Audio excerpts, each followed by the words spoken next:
واقعہ ٹیوب کے معزز ناظرین، السلام علیکم ورحمۃ اللہ وبرکاتہ۔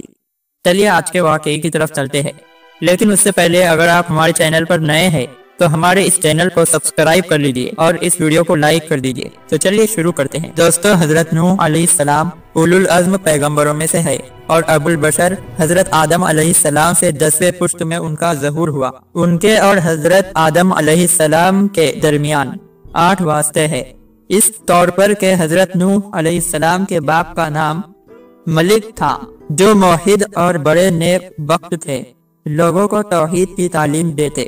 ان کے باپ کا نام منو شلق تھا۔ یہ ایسے ذہن تھے کہ 10 برس کی عمر میں تمام آسمانی صحیفے جو حضرت آدم، شیث اور ادریس علیہ السلام پر نازل ہوئے تھے یاد کر لیے۔ یہ لوگوں کے کاموں اور ان کی خیر خواہی میں بڑی کوشش اور سعی کیا کرتے تھے، اور ان کی اولاد بھی بہت تھی۔ ان کے باپ حضرت ادریس علیہ السلام تھے جن کا اصل نام اخنوخ تھا، بڑے مشہور پیغمبروں میں سے ہے۔ قرآن شریف میں کئی جگہ ان کا ذکر آیا ہے۔ یونان والے علم ریاضی اور طباعی کو انہی کی طرف منسوب کرتے ہیں، اور انسانوں میں سب سے پہلے لکھنا اور سینا انہی نے شروع کیا۔ ان کے باپ کا نام بیرو تھا جو قابیل کی اولاد کے ساتھ ہمیشہ لڑائی اور جہاد کرتے رہتے تھے۔ ان کے باپ کا نام اہلائی تھا۔ انسانوں کو علیحدہ علیحدہ شہروں میں بسانے کا کام انہی نے انجام دیا اور بابل شہر بسا کر اپنے عزیز و اقارب اور گھر والوں کو وہاں پر رکھا، اور شہر سویس بھی انہی کا بنایا ہوا ہے۔ ان کے باپ کا نام کنیان تھا، یہ بھی بڑے نیک بخت اور موحد تھے۔ ان کے باپ کا نام انوش تھا جو حضرت شیث علیہ السلام کی اولاد میں سے سب سے افضل تھے اور حضرت آدم علیہ السلام کے پہلو میں مدفون ہے۔ ان کے باپ کا نام شیث علیہ السلام ہے جو حضرت آدم علیہ السلام کے جانشین اور خلیفہ بڑے عظیم القدر پیغمبروں میں سے ہے۔ ان پر 50 صحیفے نازل ہوئے۔ یونان کے حکماء حکمت الہی کو انہی سے نقل کرتے ہیں۔ یہ عبادت و ریاضت میں بڑے مشغول رہتے تھے، یہاں تک 8 واسطے ہوئے، اور ان میں سے کوئی کافر و مشرک نہیں بلکہ تمام مسلمان اور نیک بخت تھے۔ اور بت پرستی کا سلسلہ حضرت ادریس علیہ السلام کی وفات کے بعد شروع ہوا، جس کا سبب یہ ہوا کہ حضرت ادریس علیہ السلام کے تمام بیٹے اولیاء اللہ اور نیک بخت تھے۔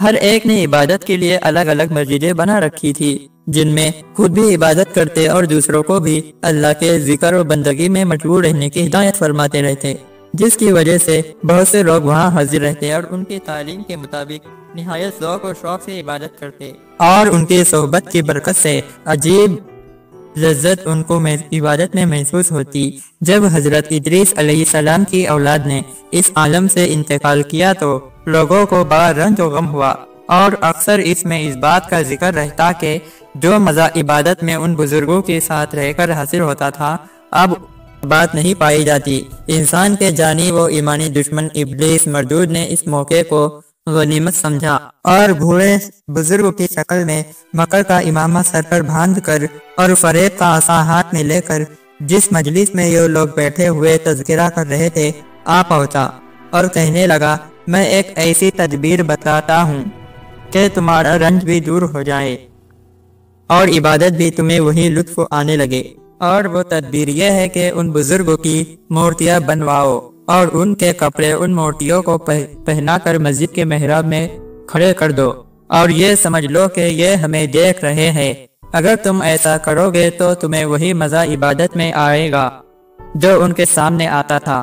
ان لوگوں کی یہ تدبیر بہت پسند آئی اور ان کی مورتیاں بنا کر مسجدوں میں لا کر رکھا، اور آپس میں یہ طے پایا کہ عبادت سے فارغ ہو کر ہر شخص ان مورتیوں کے ہاتھ پاؤں کو بوسہ دے کر تب مسجد سے باہر نکلے، تاکہ اس شخص کی حاضری کا ان بزرگوں کی روحوں کو علم ہو جائے، اور پھر بارگاہ الہی میں ہماری حاضری کی گواہی دے کر شفاعت کرے۔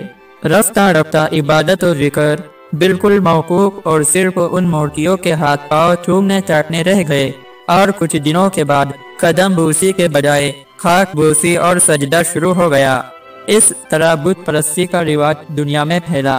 دوستو، حضرت نوح علیہ السلام کے والد لوگوں کو اس برے کام سے بہت منع فرماتے، لیکن کوئی بھی ان کی بات کو نہ سنتا تھا، یہاں تک کہ اللہ رب العزت نے حضرت نوح علیہ السلام کو رسول بنا کر بھیجا۔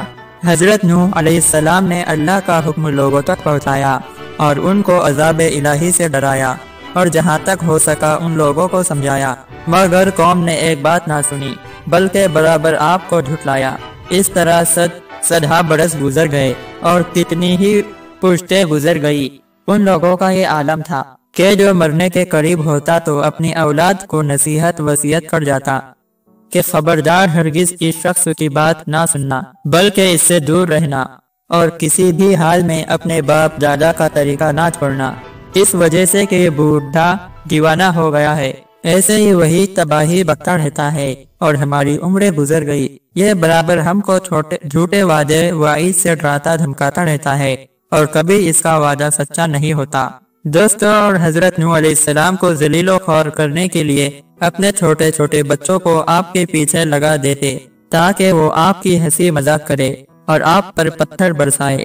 جب حضرت نوح علیہ السلام نصیحت کرتے اور عذاب الہی سے خوف دلانے میں سختی کرتے تو یہ کم بخت آپ کو اس قدر مارتے کہ آپ کے چہرے اور بدن سے خون بہنے لگتا، مگر اللہ نے حضرت نوح علیہ السلام کو اس قدر حکم عطا فرمایا تھا کہ باوجود اس ظلم تعدی کے آپ ان بدبختوں کے لیے جناب الہی میں یہی دعا کرتے، اے اللہ تو ان کو بخش دے، یہ نبی جان کر میرے ساتھ ایسا معاملہ نہیں کرتے ہیں بلکہ اپنی نادانی اور جہالت کی وجہ سے ایسی حرکتیں کرتے ہیں۔ 950 برس تک حضرت نوح علیہ السلام مسلسل ان لوگوں کو سمجھاتے رہے کہ ان بتوں کی پوجا چھوڑ دو اور صرف ایک خدا وحدہ لا شریک کی عبادت کرو، وہی حقیقی معبود ہے، اس کے سوا کوئی عبادت کے لائق نہیں ہے، مگر ان لوگوں نے ہرگز آپ کی بات کو نہ مانا اور 950 برس میں صرف 80 آدمی ایمان لائے۔ دوستو، حضرت نوح علیہ السلام کی دعوت ایمان تمام روئے زمین میں پھیلی، کوئی جگہ اتنی مدت میں ایسی نہ تھی جہاں حضرت نوح علیہ السلام نے دعوت ایمان و اسلام نہ پہنچائی ہو۔ آخر کار ان کے ایمان نہ لانے سے مایوس ہو کر حضرت نوح علیہ السلام نے ان کے لیے بد دعا فرمائی۔ اللہ نے ان کی بد دعا کو قبول فرمایا اور تمام کو کر کے آب کر دیا۔ طوفان آنے سے پہلے حق تعالی نے حضرت نوح علیہ السلام کو حکم دیا کہ آپ اپنے اور اپنے اہل و عیال اور اہل ایمان کے لیے کشتی بناؤ، اور جب پانی ابلنے لگے تو اس میں سوار ہو جانا اور جانوروں کا کی ایک گوڑا ایک میں رکھ لینا۔